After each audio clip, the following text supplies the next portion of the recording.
Hello दोस्तों, आप लोग का स्वागत है आपके अपने YouTube channel PK pedagogy classes में। दोस्तों, इस वीडियो में हम लोग पढ़ेंगे measurement of intelligence. Measurement of intelligence क्या है, इसके बारे में हम लोग जानेंगे। पिछले वीडियो में हम लोग देखे थे कि इंटेलिजेंस क्या है, इसकी मीनिंग क्या है और इसका प्रकार क्या है और इसकी विशेषताएं क्या है, यानी बुद्धि की मापन हम लोग कैसे करते हैं। तो दोस्तों, एक बार हम लोग आगे बढ़ने के पहले एक बार वीडियो को लाइक और सब्सक्राइब और कर देंगे। तो दोस्तों, अब हम लोग देखते हैं कि बुद्धि का मापन क्या है। बुद्धि का मतलब होता है कि आपके मस्तिष्क की कार्य करने की क्षमता क्या है। इसी की माप को बुद्धि मापन कहते हैं। तो दोस्तों, आइए हम आगे बढ़ते हैं कि बुद्धि का मापन के संबंध में आज हम लोग पढ़ रहे हैं इस वीडियो में। फ्रांसीसी शिक्षा शास्त्री गाल्टन ने सर्वप्रथम 1885 ईस्वी में बुद्धि शब्द का प्रयोग किया। मानसिक योग्यताओं एवं क्षमता का पता लगाना ही बुद्धि मापन या जिस परीक्षण द्वारा बुद्धि की माप होती है उसे बुद्धि मापन कहते हैं।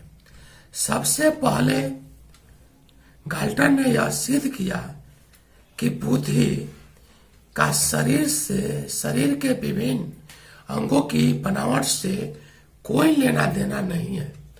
बुद्धि मापन पर प्रयोग सर्वप्रथम बिनेट ने शुरू किए। बिने के कार्य का आधार बिने द्वारा कक्षा निरीक्षण के द्वारा किया, जिसमें बिने ने कक्षा में छात्रों से प्रश्न पूछा तो कई छात्र पूछी गई बातों को बड़ी शीघ्रता से तथा सफलता से समझ लेते थे, जबकि कई विद्यार्थी इस कार्य में असफल रह जाते थे। बिने ने सफलता और असफलता के पीछे इस मानसिक शक्ति का पता लगाने का प्रयास किया। तब बिने ने साइमन के साथ मिलकर ऐसे परीक्षणों का टेस्ट का निर्माण शुरू किया जिनसे मानसिक शक्ति को मापा जा सके, जिसे बुद्धि कहा जाने लगा। शिक्षा मनोविज्ञान में यहाँ से क्रांतिकारी परिवर्तन हुआ। यहाँ से बुद्धि मापन का इतिहास 3 खंडों में विभाजित होता है। तो बिने ने सर्वप्रथम कक्षा निरीक्षण के क्रम में यह पता लगाया कि बुद्धि की क्षमता क्या है। उन्होंने कई बच्चों से अलग अलग तरह से प्रश्न पूछे।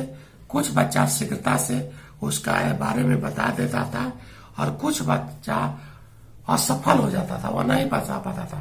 तो इस पर साइमन से मिल करके बिने ने मस्तिष्क क्षमता का अध्ययन करने के लिए एक योजना बनाई, जिसे बुद्धि मापन कहा जाता है।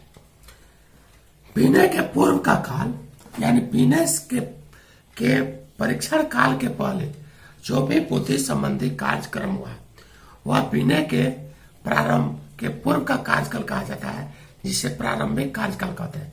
और बिने के काल, बिने जब से कार्य को प्रारंभ किए, वह बिने के काल।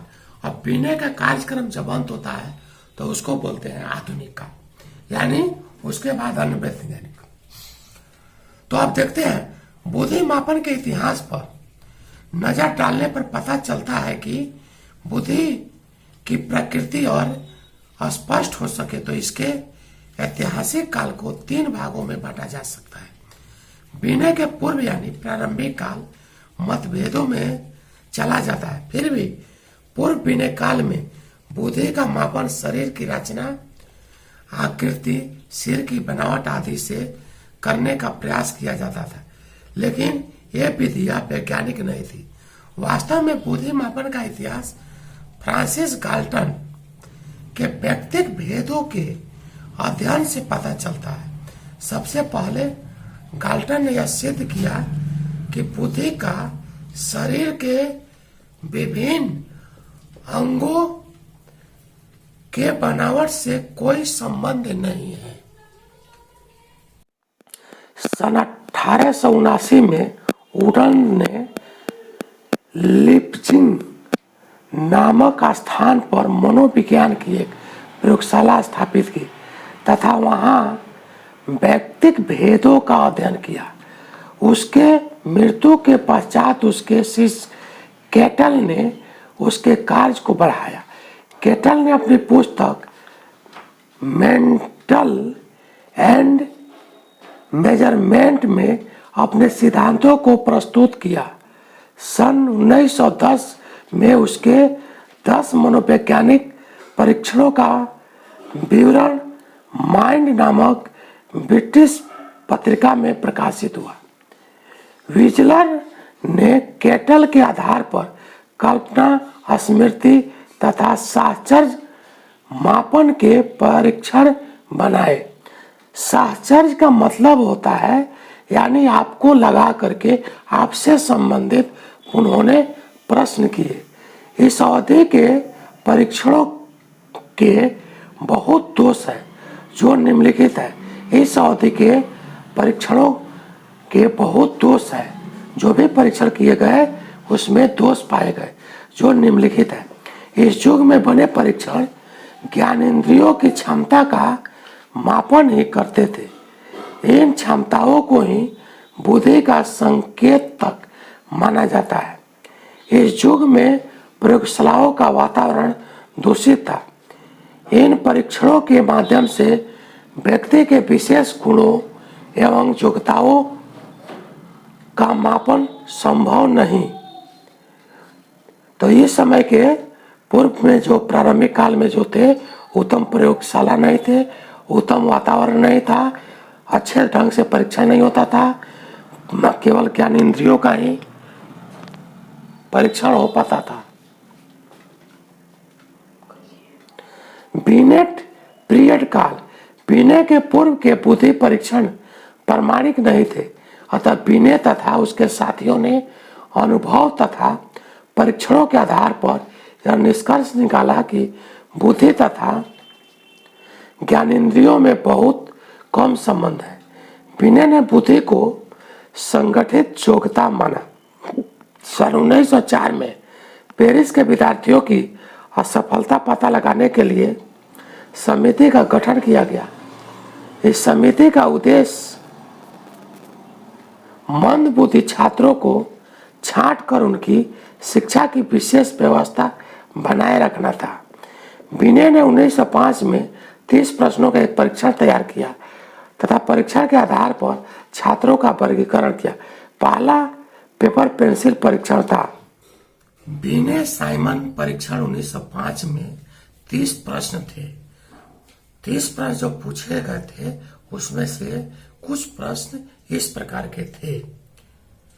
सिर और आंख का संबंध, लकड़ी या गुटका बालक के सामने रहकर यह भेद देखना। लकड़ी और गुटका को बालक के सामने रख दिया जाता था ताकि बालक इसमें भेद बताए कि बच्चा उसको स्वयं हाथ में पकड़ता है या नहीं। लकड़ी तथा चॉकलेट के टुकड़े की पहचान जानना।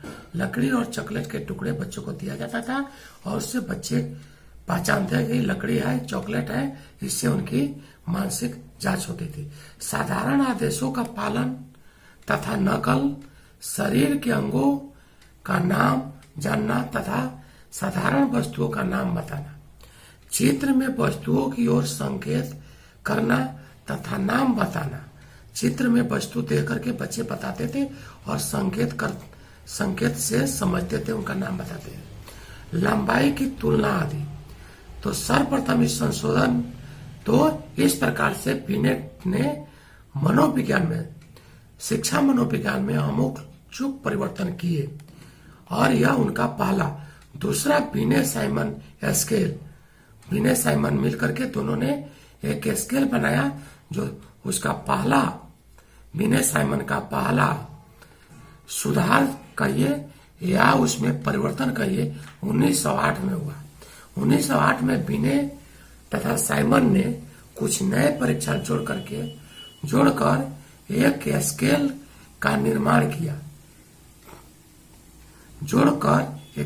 का निर्माण किया।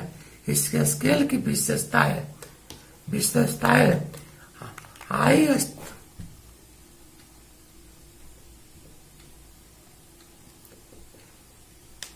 आयु स्तर। यह परीक्षण 13 वर्ष की आयु के बच्चों के लिए थे। आयु स्तर। यह परीक्षण 13 वर्ष की आयु के बच्चों के लिए थे। मानसिक स्तर आयु का सर्वप्रथम प्रयोग सबसे पहले इसी स्केल में किया गया था। इस स्केल में परीक्षण पदों की संख्या 49 कर दी गई। शुरू के 6 पद हटाकर नए पद जोड़े गए। 5 वर्षों के बच्चों के लिए परीक्षण 2 भागों की तुलना करना, वर्ग की नकल करना, गत्ते के 2 त्रिभुजों को मिलाकर के चतुर्भुज बनाना। गत्ते पर 2 त्रिभुज बना दिए जाते थे और उन त्रिभुजों से बच्चों को एक चतुर्भुज बनाना होता था। 4 सिक्के दे दिया गया था। चारों सिक्का का अलग अलग पहचान करना था। 9 शब्दों के वाक्यों को देखना दोहराना था। तीसरा बिने साइमन का या तीसरा परिवर्तन बिने साइमन स्केल का 1911 में, ये बिने साइमन का 1911 में अंत भी हो जाता है। केवल उनके परीक्षण रह जाते हैं। उस परीक्षण में दूसरे आदमी सुधार करते हैं। 1908 के नियमित स्केल का उपयोग इंग्लैंड, अमेरिका आदि में हुआ। परीक्षणकर्ताओं ने अनेक सुझाव दिए। बिने तथा साइमन ने इन सुझावों का लाभ उठाया तथा 1911 में इस स्केल का संशोधित संस्करण प्रस्तुत किया। इसमें प्रश्नों की संख्या 30 से बढ़ाकर 54 कर दी गई। इस संशोधन के 2 महत्वपूर्ण परिवर्तन इस प्रकार से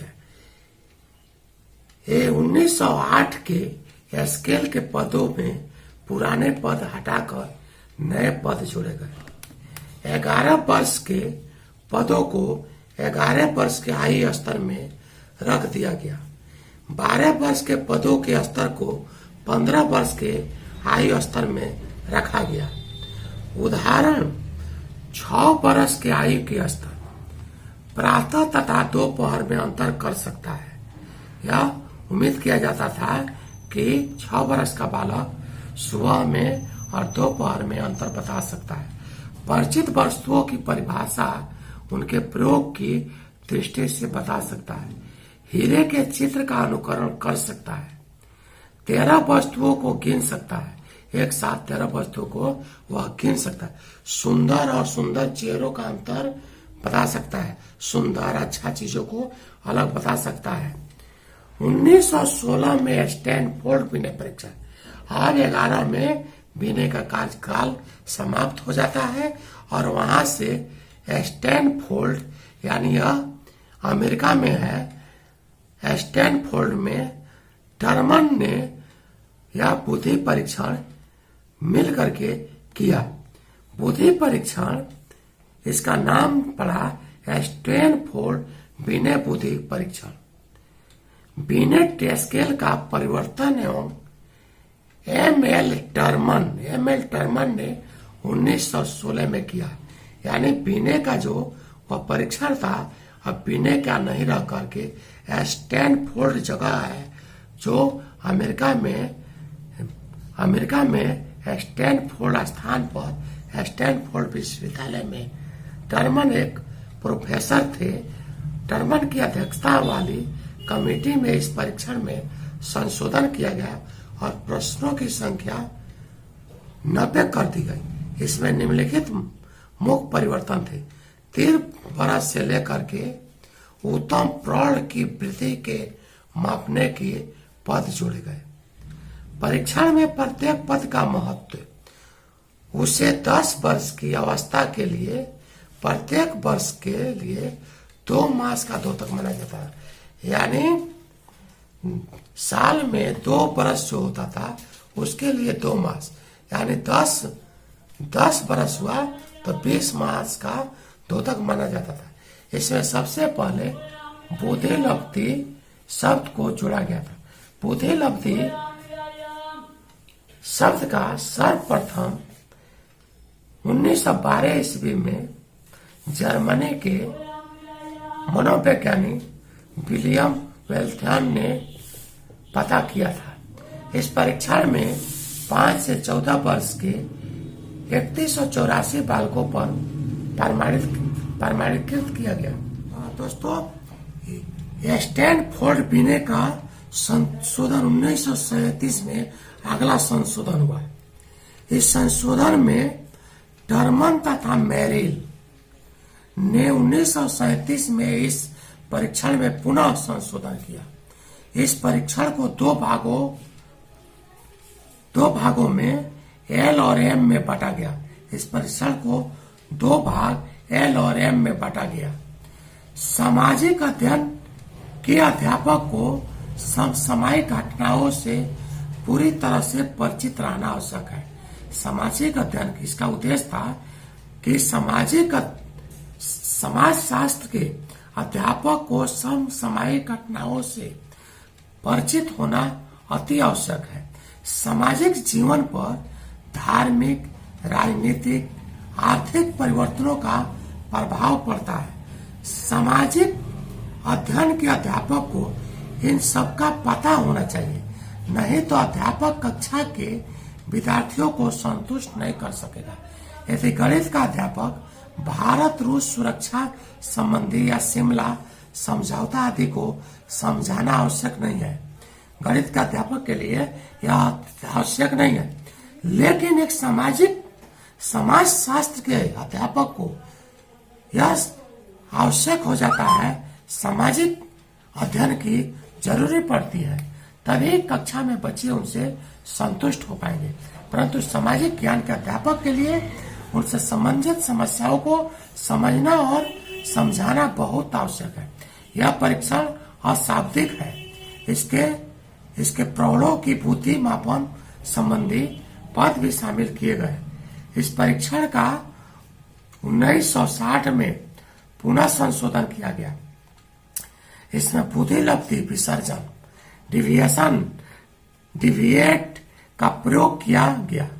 इस परीक्षण को 2 स्वरूपों में प्रस्तुत किया गया है। व्यक्तिगत भेदों की जानकारी के लिए इसमें दैनिक जीवन की समस्याओं को हल किया जा सकता है। इस परीक्षण में अशाब्दिक का किया गया था। प्रौढ़ की बुद्धि मापन संबंधी पद भी शामिल किए गए थे। इस परीक्षण का 1960 में फिर से संशोधन किया गया। इसमें बुधिलब्धि विसर्जन का प्रयोग किया गया। इस परीक्षण को 2 स्वरूपों में प्रस्तुत किया गया। व्यक्तिगत भेदों की जानकारी के लिए इससे दैनिक जीवन की समस्याओं को हल किया जा सके, व्यक्ति की समस्याओं के कारण का पता चल जाता है तथा व्यवहार संशोधन में सरलता रहती है। इस परीक्षण की कुछ सीमाएं हैं। छोटी आयु के बच्चों के लिए परीक्षण उचित माना गया है तथा प्रौढ़ों के लिए नहीं। यह शाब्दिक परीक्षण वर्बल टेस्ट है। इसके लिए यह परीक्षण गूंगे, बहरे आदि बालकों का पर प्रयुक्त नहीं हो सकता है। इस परीक्षण के संचालन के लिए प्रशिक्षण की आवश्यकता पड़ती है, अतः यह एक कठिन परीक्षण।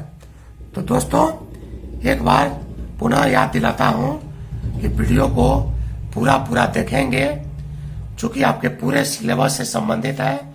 और यह लास्ट में इसका मैं सारांश भी दिया हूं, जो प्रत्येक प्रतियोगी परीक्षाओं से जुड़ा हुआ है, उसी से संबंधित प्रश्न परीक्षा में पूछे जाते हैं। इस परीक्षण द्वारा बच्चों की मौलिक योग्यताओं को नहीं मापा जा सकता है। इस परीक्षण के द्वारा बच्चों की मौलिक योग्यताओं को नहीं मापा जा सकता है। जब बच्चे की मौलिक यानी आंतरिक योग्यता क्या है, आवश्यक योग्यता क्या है, इस परीक्षण द्वारा नहीं माप किया जा सकता है। अब अंत में आते हैं बेसलर वैल्यू परीक्षण। शिक्षा मनोविज्ञान में यह भी एक संशोधन बुद्धि मापन का जो टेस्ट है बहुत ही उपयोगी है। स्टैनफोर्ड बिने के परीक्षण के दोषों को दूर करने के लिए इस परीक्षण का निर्माण किया गया। इसका पहला स्केल 1931 ईस्वी में 10 वर्ष से 60 वर्ष के व्यक्तियों की बुद्धि मापने के लिए बनाया गया है। सन 1955 ईस्वी में इसका दूसरा स्केल बनाया गया। यह परीक्षण प्रौढ़ों के लिए अधिक उपयुक्त है। इस परीक्षण के 2 समान भाग हैं, जिनमें विभिन्न प्रकार के शाब्दिक और निष्पादन परीक्षण वर्बल एंड परफॉर्मेंस टेस्ट शामिल है। इस परीक्षण का प्रचलन अधिक हुआ है। इस परीक्षण में मानसिक आयु निकालने के अभाव को दूर किया गया है। इस परीक्षा के उपयोग तथा सीमाएं इस प्रकार है। कार्य करने की गति इस परीक्षण को प्रभावित करती है। कार्य करने की गति इस परीक्षण को प्रभावित करती है। इस परीक्षण के कुछ प्रश्न पर टेस्ट आइटम्स असंतोषजनक है, जैसे सूचना, स्मृति, चित्र मूर्ति इत्यादि। कुछ मनोवैज्ञानिक यह मानते हैं कि यह परीक्षण 16 वर्ष से कम उम्र से कम आयु वाले प्रतिभावान बच्चों के लिए उपयुक्त नहीं है, क्योंकि यह परीक्षण बहुत सरल है। हेलो दोस्तों, इस पेज को अवश्य आप लोग देखेंगे। यह पेज जो है बीएड के दृष्टि से, यूजीसी नेट के दृष्टि से, अन्य शिक्षण परीक्षा प्रतियोगी शिक्षण प्रतियोगिता के दृष्टि से यह बहुत ही उपयोगी है। चाइल्ड साइकोलॉजी के दृष्टि से, शिक्षा मनोविज्ञान से बहुत ही प्रश्न पूछे जाते हैं। चूँकि यह शिक्षा बुद्धि से संबंधित प्रश्न है, इसके बुद्धि मापन से टोटल प्रश्न इस पेज में आ गए हैं। इससे 1 या 2 प्रश्न ऑब्जेक्टिव अवश्य रहता है। तो दोस्तों, अब इसको ध्यान से देखेंगे और इस वीडियो को लाइक और शेयर जरूर करेंगे, सब्सक्राइब। सर्वप्रथम बुद्धि शब्द का प्रयोग 1855 में फ्रांसीस शिक्षा शास्त्री गाल्टन ने किया। मानसिक परीक्षण शब्द का प्रयोग 1890 में केटल द्वारा पेंसिल्वेनिया विश्वविद्यालय में किया गया। केटल ने अपनी पुस्तक मेंटल टेस्ट एंड मेजरमेंट में अपने सिद्धांतों को प्रस्तुत किया। प्रश्न पूछ देगा कि केटल ने अपनी पुस्तक किस पुस्तक में मेंटल टेस्ट एंड मेजरमेंट के बारे में सिद्धांतों को दिया है। तो ये पुस्तक है मेंटल टेस्ट एंड मेजरमेंट में अपने सिद्धांतों को प्रस्तुत किया है। पूछ देगा मानसिक परीक्षण शब्द का प्रयोग केटल ने कब किया था, या मानसिक शब्द का परीक्षण का शब्द का प्रयोग सर्वप्रथम किस शिक्षा शास्त्री ने किया था। सबसे पहले बुद्धि परीक्षण किसने किया था? 1905 में अल्फ्रेड बिनेट, अर्थात बिनेट यानी अल्फ्रेड बिनेट को ही बिनेट के नाम से जानते हैं, ने साइमन की मदद से फ्रांस में बनाया। इस बुद्धि परीक्षण में 30 प्रश्न थे, जो कि उसे 14 वर्ष के बालकों के लिए उपयुक्त है। सर्वप्रथम इस परीक्षण में 1908 में संशोधन हुआ। पहला संशोधन कब हुआ? 1908 में। सेकंड संशोधन 1916 में टर्मन ने इस परीक्षण में संशोधन किया। टर्मन 1916 में अमेरिका के स्टैनफोर्ड विश्वविद्यालय में प्रोफेसर टर्मन ने की अध्यक्षता में एक कमेटी गठन हुई और इस परीक्षण में संशोधन किया गया अमेरिकी विद्यार्थियों पर। 1916 में इस परीक्षण का नाम बदलकर स्टैनफोर्ड बिने बुद्धि परीक्षण या टर्मन बुद्धि परीक्षण कर दिया गया। मासिक आयु संप्रत्यय बिनेट ने विकसित किया। किसने विकसित किया? तो मानसिक आयु संप्रत्यय बिनेट ने विकसित किया। 1916 में स्टैनफोर्ड विश्वविद्यालय में अमेरिका में टर्मन ने बिने साइमन बुद्धि परीक्षण किया जो सफल संशोधन रहा अमेरिकी छात्रों पर किया गया था। बिने स्टैनफोर्ड बुद्धि परीक्षण पढ़े लिखे बालकों के लिए शाब्दिक था। किस प्रकार का था यह परीक्षण? शाब्दिक था। 1916 में इस परीक्षण का नाम बदलकर स्टैनफोर्ड बिने बुद्धि परीक्षण रखा गया या टर्मन बुद्धि परीक्षण कर दिया गया। 1912 में स्टर्न ने IQ इंटेलिजेंस क्वोशेंट का सूत्र बनाने का प्रयास किया, लेकिन यह प्रमाणिक सूत्र नहीं था। IQ का फुल होता है इंटेलिजेंस क्वोशेंट। मानसिक उम्र बता बालक का वास्तविक आयु, मेंटल एज बता क्रोनोलॉजिकल एज। यदि मानसिक आयु में वास्तविक आयु का भाग देने से भागफल 1 आए तो बालक समान बुद्धि वाला समझा जाएगा, लेकिन यदि अधिक आता है तो उसमें प्रतिभावान, अति प्रतिभावान, इस प्रकार से इस नियम का परीक्षण का प्रत्यय था। 1916 में अमेरिका के मनोवैज्ञानिक प्रोफेसर टर्मन ने IQ का एक प्रमाणिक सूत्र दिया। वह IQ = मेंटल एज बटा क्रोनोलॉजिकल एज इंटू 100 बुद्धि लब्धि का उन्होंने निकाला, जो इस प्रकार से है, और इसमें से एक प्रश्न अवश्य पूछता है। 140 से ऊपर बुद्धि लब्धि क्या है, इसके बारे में एक हल्का मैं आपको प्रश्न बताता हूं। मान लीजिए 8वीं क्लास का कोई विद्यार्थी है।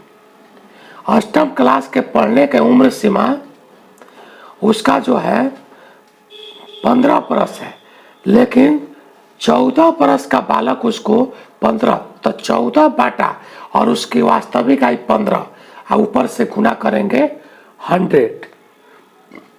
तो इस प्रकार से वास्तविक आयु और जो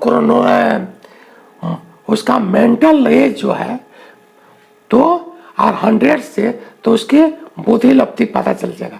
जिस बच्चे का बुद्धि लब्धि 140 से ऊपर वो होगा उसको प्रतिभाशाली या जिसको जीनियस बोलते हैं, जीनियस। उसके बाद 130 से 139 उसको प्रखर या अति श्रेष्ठ, वेरी सुपीरियर। 120 से 129 तीव्र एवं श्रेष्ठ, सुपीरियर। 110 से 119 औसत से अधिक, अबव एवरेज। 90 से 119 समान, एवरेज इसको बोलते हैं। और 80 से 89 समानवर्ती, मंद बुद्धि यानी फीबल माइंडेड। 70 से 79 औसत से कम, इसको बोलते हैं डल बुद्धि, छेड़ बुद्धि। और 50 से 69 मूर्ख, मोरोन। और 25 से 49 मूड, इम्बेसिल। और 25 से कम यानी जड़, इसको बोलते हैं इडियट।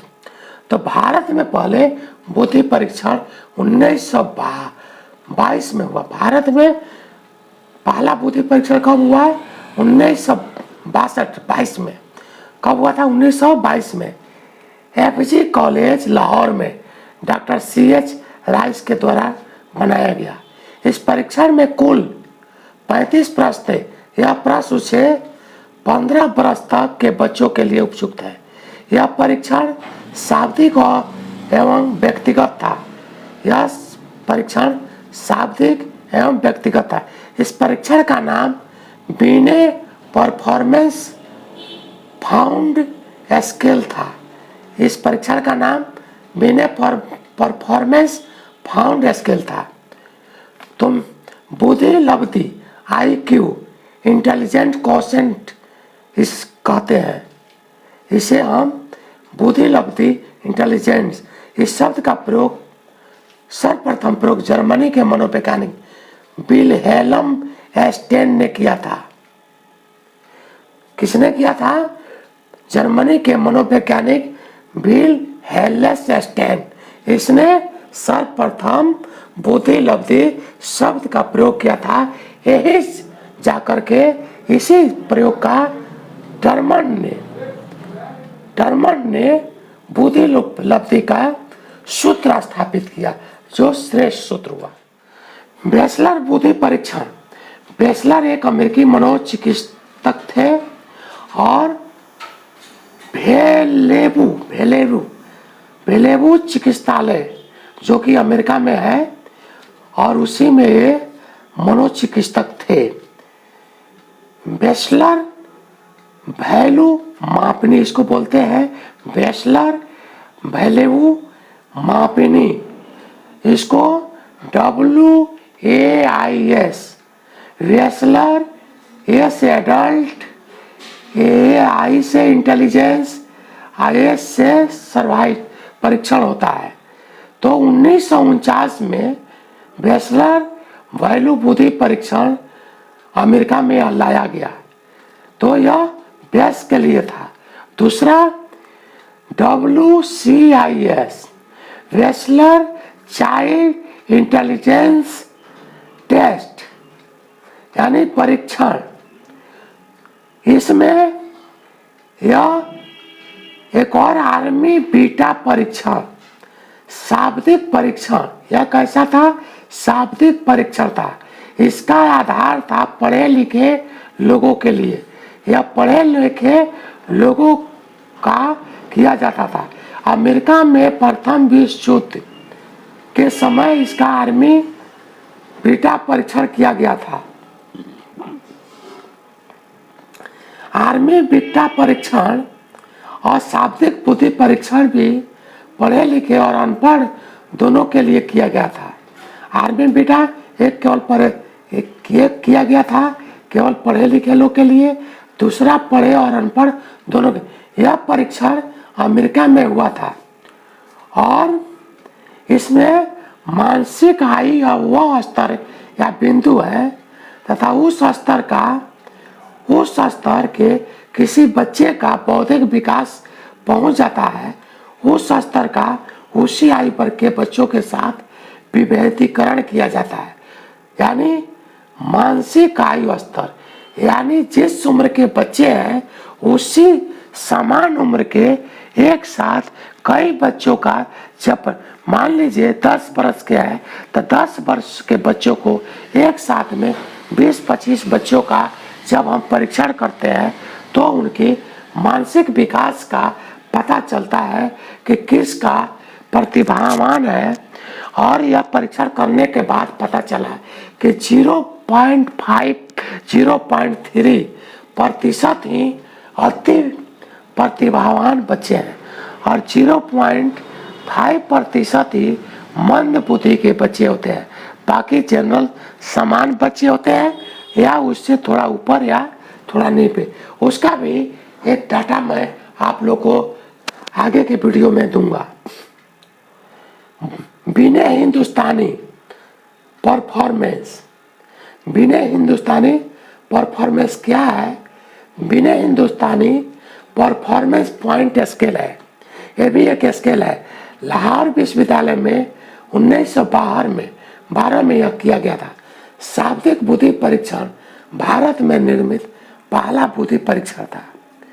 यह 5 से 16 वर्ष के आयु के लिए यह एक स्केल था। इसमें नीचे से ऊपर इसको अध्ययन किया जाता था इंटरव्यू के द्वारा। इसमें इसका एक अगला मापन स्केल जो था भाटिया बैटरी क्रियात्मक बुद्धि परीक्षण, इलाहाबाद यूपी में है। भाटिया बैटरी क्रियाकलाप बुद्धि परीक्षण, इलाहाबाद यूपी में। चंद्रमोहन भाटिया अशाब्दिक बुद्धि परीक्षण के नाम से जाना जाता है। यह पढ़े लिखे और अनपढ़ पहले भारत में निर्मित अशाब्दिक था बुद्धि परीक्षण था। व्यक्तिगत इंटरव्यू और ग्रुप में दोनों में यह प्रयुक्त परीक्षण होता है। तो इस प्रकार से मित्रों आज के बुद्धि मापन इंटेलिजेंट मेजरमेंट ऑफ इंटेलिजेंट के बारे में आज हम लोग इतना देखें। यह जो टॉपिक है बहुत ही उपयोगी है, तो दोस्तों इस वीडियो को पूरा देखेंगे और इसका नोट्स बना लेंगे। बीएड के लिए उपयोगी ही है, इसके साथ ही आगे आप पढ़ेंगे, अन्य परीक्षा देंगे, टीचर परीक्षा, एनटीसी, एनटीए या यूजीसी नेट परीक्षा या अन्य टीचर परीक्षा, एमपी यूपीएससी, इन सभी परीक्षाओं में जब चाइल्ड साइकोलॉजी की बात होगी, बाल मनोविज्ञान, इससे प्रश्न रहेंगे। तो मित्रों एक बार फिर से आग्रह है कि इसका लाइक और सब्सक्राइब अवश्य करेंगे। जय हिंद, जय भारत।